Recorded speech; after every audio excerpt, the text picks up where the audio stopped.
तो भाई आज की वीडियो में हम फिर से एग्जैक्टली वही बात करने वाले हैं जो आपने वीडियो के डिस्क्रिप्शन और वीडियो के टाइटल और थंबनेल पर पढ़ी है। तो आज की वीडियो में आपको बताने वाला हूँ कि भाई मैंने कैसे अपने पहले अटेम्प्ट में IBPS PO मेंस एग्ज़ाम को क्लियर किया था। ठीक है, मैंने 2023 में IBPS PO मेंस दिया था 5 नवंबर 2023 को, और वो मेरा पहला मेंस था जो मेरा क्लियर हुआ था पहले अटेम्प्ट में। तो ऐसा क्या हुआ था, तो एक जो वीडियो ऐसा आप इंस्पिरेशनल देख सकते हो और एज अ स्ट्रैटेजी भी देख सकते हो कि क्या एक स्ट्रैटेजी होती है मेंस क्लियर करने की, और आप मेरी वीडियो से इंस्पिरेशन भी ले सकते हो। ठीक है, अगर आप अभी तैयारी कर रहे हो और आप तैयारी करने जा रहे हो तो ये वीडियो देखना आपके लिए बहुत इंपॉर्टेंट है, जिससे आपको पता चलेगा कि कैसे हम एक PO मेंस पहली बार में क्लियर हो सकता है। मेरा भाई क्लरिकल मेंस नहीं निकला था पहली बार में, लेकिन मेरा PO मेंस पहली बार में ही निकल गया था। तो आखिर ऐसा कैसे हुआ था तो मैं आपको वीडियो में आगे बताने वाला हूँ। ठीक है, तो हम चलते हैं थोड़ा उसके और पीछे, साल 2023 की स्टार्टिंग से। जब मैं साल 2023 में आया था तो मैं भी थर्ड ईयर में था। बेसिकली मेरी थर्ड ईयर मतलब होने वाली थी, उसी साल एग्ज़ाम थे। तो मैंने उसी के साथ अपनी बैंकिंग की प्रिपरेशन चालू कर दी थी। ठीक है, कि मेरे को पता चल गया था कि भाई मेरे को बैंक की तैयारी चालू करना है और मेरे को इस फील्ड में जाना है।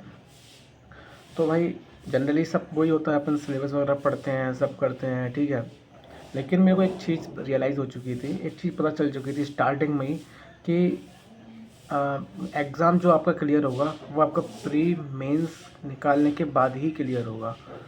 मतलब अगर PO का एग्ज़ाम है तो प्री मेंस इंटरव्यू आपको तीनों देने पड़ेंगे। ठीक है, तो ये चीज़ मेरे को क्लियर हो चुकी थी। काफ़ी 90% लोग का फोकस होता है सिर्फ प्रीलिम्स एग्ज़ाम पे, आप देखते हो। मतलब लॉट ऑफ पीपल का जब एग्ज़ाम की नोटिफिकेशन आती है तो सब 90% से ज़्यादा पीपल केवल उसी के पीछे भागते हैं, केवल प्रीलिम्स एग्ज़ाम के पीछे, उसी की मॉक देते हैं, उसी के टेस्ट लगाते हैं। आपने देखा होगा अमूमन कि जितनी वीडियो यूट्यूब पे आती हैं, टीचर वगैरह पढ़ाते हैं, तो सब लोग प्रीलिम्स का ही ज़्यादा देखते हैं। वहाँ पे वॉच टाइम भी काफ़ी ज़्यादा रहता है, लाइव काउंट भी ज़्यादा रहता है। तो टीचरों का रिस्पॉन्स, तो टीचर भी क्या करते हैं भाई, सबसे ज़्यादा प्री ही पढ़ाते हैं आजकल। आप यूट्यूब पर देखना, प्री आपको ज़्यादा मिलेगा एज़ कम्पेयर टू मेंस। तो इस चीज़ को मेरे को एक अपॉर्चुनिटी मिली। मेरे को एक चीज़ समझ में आ चुकी थी कि भाई प्रीलिम्स तो अपन कर ही लेंगे, मतलब प्रैक्टिस करेंगे, उसको कॉन्सेप्ट को समझेंगे और मॉक टेस्ट लगाएंगे तो प्रीलिम्स तो हो ही जाएगा। इतना कॉन्फिडेंस मेरे को कब आ गया था, जब मैंने अपनी तैयारी शुरू करी थी और 2-3 महीने भाई काफ़ी अच्छे बेसिक अपने कंप्लीट करे थे और मॉक टेस्ट लगाना शुरू किए। समय कम से कम 3-4-5 महीने में मेरे को ये रियलाइज़ हो गया कि प्रीलिम्स तो क्लियर हो जाएगा मेरा। ठीक है, और ये चीज़ जिस दिन आपको रियलाइज़ हो जाए कि आपका प्रीलिम्स एग्ज़ाम तब क्लियर होने वाला है, तो आपने जो सोच रखा था कि भाई एग्ज़ाम तो क्लियर, मतलब जब फाइनल क्लियर जब होगा, जब आप प्रीलिम्स और मेंस क्लियर कर लोगे। ठीक है, तो फिर प्रीलिम्स पे अगर आपका कॉन्फिडेंस अगर आ गया तो आपको एज़ सून एज़ पॉसिबल आपको मेंस की प्रिपरेशन स्टार्ट कर देना चाहिए उसी दिन से। मेंस की प्रिपरेशन स्टार्ट करना भाई बहुत इंपॉर्टेंट है, क्योंकि मेंस मेन ही होता है भाई, आपको पता है। उसके बिना आपका एग्ज़ाम क्लियर नहीं होना है। तो एक तो ये चीज़ है कि मेरे को रियलाइज़ हो गया था कि मेरे को मेंस एग्ज़ाम क्लियर करूँगा तभी मेरा फाइनल सेक्शन हो जाने की पॉसिबिलिटी है। सेकंड चीज़ जो रहती है कि भाई मैंने आपको बता दिया था कि भाई अगर आपको प्रीलिम्स में कॉन्फिडेंस आ गया तो आपको मेंस शुरू कर देना चाहिए। और मेंस क्लियर करने के लिए आप लाइक आप कैसे कर सकते हो मेंस क्लियर, आपको खुद से क्वेश्चन पूछना चाहिए। जिस क्वेश्चन मैंने भी खुद से पूछा कि अगर मेरे को मेंस क्लियर करना है तो कैसे कर सकता हूँ मैं। सबसे पहली बात तो आपको एक डर निकालना पड़ेगा कि मेंस कोई बहुत बड़ा 3-5 होता है। मेंस भाई कुछ ज़्यादा रॉकेट साइंस नहीं है। ठीक है, मैंने खुद से कहा कि देखो भाई, हमारे देश के जो साइंटिस्ट हैं जो काफ़ी आज चाँद पे पहुंच चुके हैं और काफ़ी ऊपर जा चुके हैं भाई। अभी चंद्रयान गया था पहले, और मतलब बहुत बड़े बड़े लेवल पे चीज़ें हो रही हैं और इंसान ही कर रहे हैं वो चीज़। तो मैंने एक चीज़ रियलाइज़ करी, लोग UPSC का मेंस क्लियर कर लेते हैं, लोग बड़े बड़े एग्ज़ाम निकाल लेते हैं, तो क्या मैं मेंस एग्ज़ाम क्लियर नहीं कर सकता बैंक का एक। तो ये चीज़ अगर आपको रियलाइज़ हो जाती है तो आप उस चीज़ को आप पहले ऐसे देखते थे, मतलब ऐसे देखते थे कि हे भगवान जी मेंस है, फिर आप उसे ऐसे देखते हो आपके सामने। ठीक है, अपने डर को फेस कर लेते हो। मेंस की तैयारी अधिकतर लोग इसलिए नहीं करते क्योंकि उन्हें एक डर होता है कि हमसे क्वेश्चन नहीं बने तो, हम क्वेश्चन में स्टक हो गए तो। ये चीज़ आपको जब परेशान करती है, जो चीज़ आपको हावी हो जाती है, तो आप मेंस की तैयारी नहीं कर पाओगे अच्छे से। सबसे पहले आपको क्वेश्चन का डर निकालना पड़ेगा मेंस का। मेंस कोई रॉकेट साइंस नहीं है। Mains is all about your knowledge, your persistence, your determination, your patience level, your decision making. मैंने आपको एक ही बार ही बता दिया। मेंस एग्ज़ाम आप देने जाते हो तो प्रीलिम्स में आपका क्या चेक होता है? प्रीलिम्स में आपका केवल टाइम मैनेजमेंट चेक होता है कि आप कैसे टाइम मैनेज कर पा रहे हो, जो गिवन टाइम है। ठीक है, आपको 20-20 मिनट दे रहे हैं हम क्वांट्स में, तो आप कैसे उसको कर पा रहे हो, टाइम कैसे मैनेज कर पा रहे हो। ठीक है, जनरली क्या होता है भाई, जब बैंक में आपकी जॉब लग जाती है तो आपका इन चीज़ों से तो कोई ताल्लुक़ रहता नहीं है प्रीलिम्स मेंस से, लेकिन आपकी मेंटल एबिलिटी चेक हो जाती है वहाँ से कि आप कैसे टाइम अपना मैनेज कर पाते हो, तो ये प्रीलिम्स से चेक हो जाता है। आप टाइम को कितना महत्व देते हो, तो प्रीलिम्स वो चेक कर लेता है। मेंस में जनरली क्या क्या चेक की जाती है, आपको डिमांड पता होना चाहिए मेंस एग्ज़ाम की। मेंस में आपकी नॉलेज तो चेक की जाती है ऑब्वियसली। अगर आपने पढ़ा है, आपने प्रैक्टिस की है, तो आप पे उसकी नॉलेज है। ऐसी बात नहीं आपने जीए पढ़ी है, आपने इंग्लिश पढ़ी है, आपने क्वांट्स पढ़ी है, आपने रीजनिंग पढ़ी है, तो आप पे नॉलेज तो है।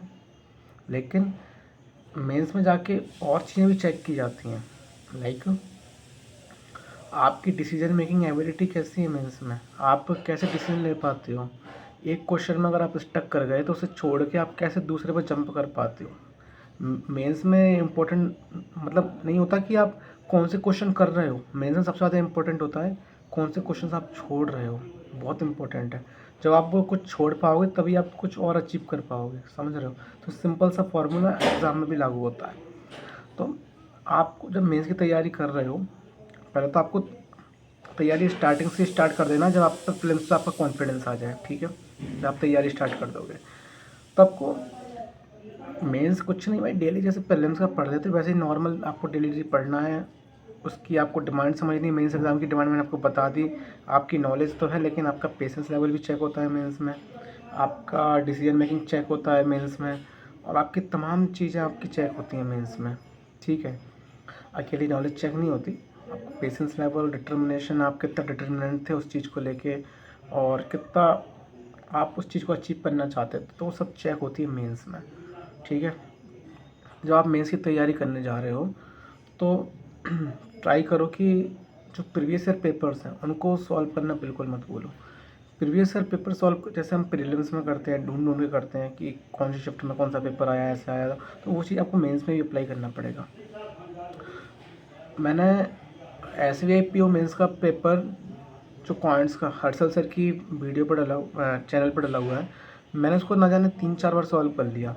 पता नहीं मेरे को क्यों इतना इंटरेस्ट आता था प्रीवियस ईयर के पेपर को सॉल्व करने में। तो आपको प्रीवियस ईयर पेपर से काफ़ी ज़्यादा फोकस करना पड़ेगा। वहाँ से आपको एक पूरा क्लियर आइडिया लग जाएगा कि एग्जामिनर आखिर पूछ कैसे सवाल रहा है। क्योंकि वही बात है ना कि आपको ये चीज़ समझ में आनी चाहिए कि आपको छोड़ना क्या है।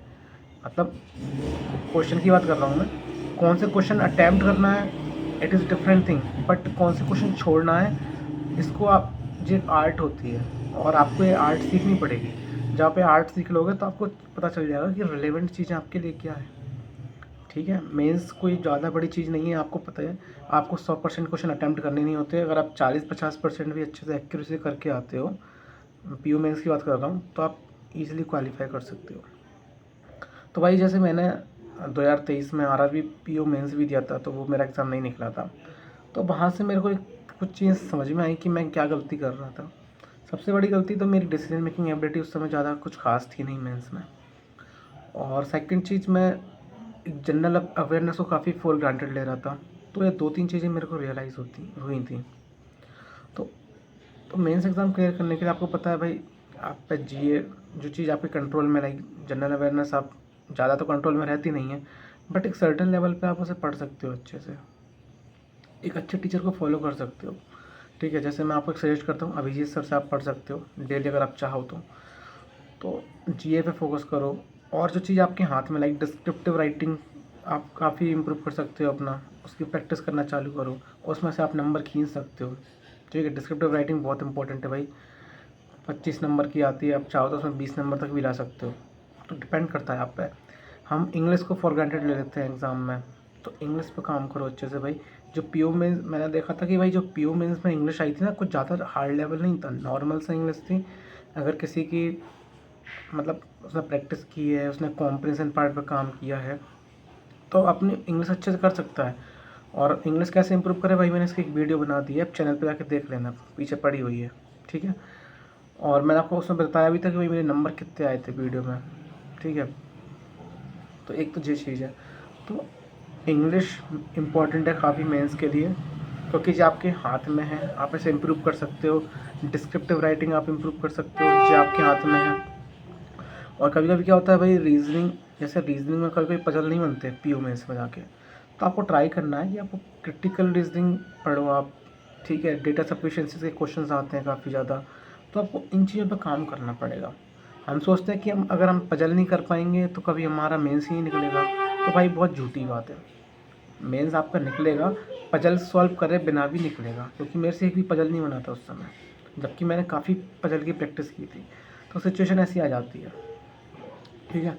तो आपको पता होना चाहिए कि जैसे डिसीजन आपने लिया भाई पजल नहीं बनना है एग्ज़ाम में, तो आपको तुरंत छोड़ के दूसरी चीज़ों पर स्विच करना आना चाहिए, ठीक है, रादर देन कि आप एक ही जगह स्टक कर जाओ। तो मेंस में डिसीजन मेकिंग बहुत इंपॉर्टेंट होती है, आपका पेशेंस लेवल बहुत इंपॉर्टेंट होता है, कैसे आप शांत दिमाग से चीज़ों को टैकल कर पाते हो। जितना ज़्यादा आपका ब्रेन शांत होगा एग्ज़ाम में, तो उतना ज़्यादा आप अच्छा कर पाओगे। मैंने तो भाई ये चीज़ नोटिस की है, ठीक है। और तो भाई मैंने भी मतलब यही कुछ किया था, अपनी प्रिपरेशन की थी।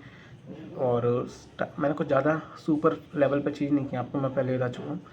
मैंने जीए की क्लास लगाना शुरू करी, डेली जीए पढ़ता था। और यूट्यूब पर जो रिकॉर्डेड क्लासेस होती थी ना, मेंस की टीचर करवाते थे, उनको मैं देखता था, और प्रीवियस ईयर वाली जो क्वेश्चन हैं उनको ज़्यादा सॉल्व करता था, ठीक है। और कभी सेक्शन मॉक लगा ली। तो इन चीज़ों ने मेरे को इम्प्रूव किया है, डेली डेली काम किया है, ऐसा नहीं कि एक दिन में हो गया, बट डेली आप ये चीज़ करने लग जाते हो। जैसी नोटिफिकेशन आती है तो आप पे जब प्री का कॉन्फिडेंस आ जाता है, तो आपको यही चीज़ करना चाहिए, मेंस पे ज़्यादा फोकस करना चाहिए। जब प्रीलिम्स का एग्ज़ाम आता है तो उसके एक हफ्ते पहले आप मेंस की तैयारी छोड़ दो और लगातार प्रीलिम्स ही करो, रगड़ के एकदम। तो आप पाओगे कि आपका प्रीलिम्स भी हो गया और आप मेंस के लिए भी तैयार हो चुके हो, क्योंकि अब आपको एक प्रेशर नहीं आएगा कि आप, क्योंकि आपने ऑलरेडी उन क्वेश्चनों को कर रखा है सॉल्व, आपका दिमाग ब्रेन उस लेवल पर डेवलप है। तो एक चीज़ होती है।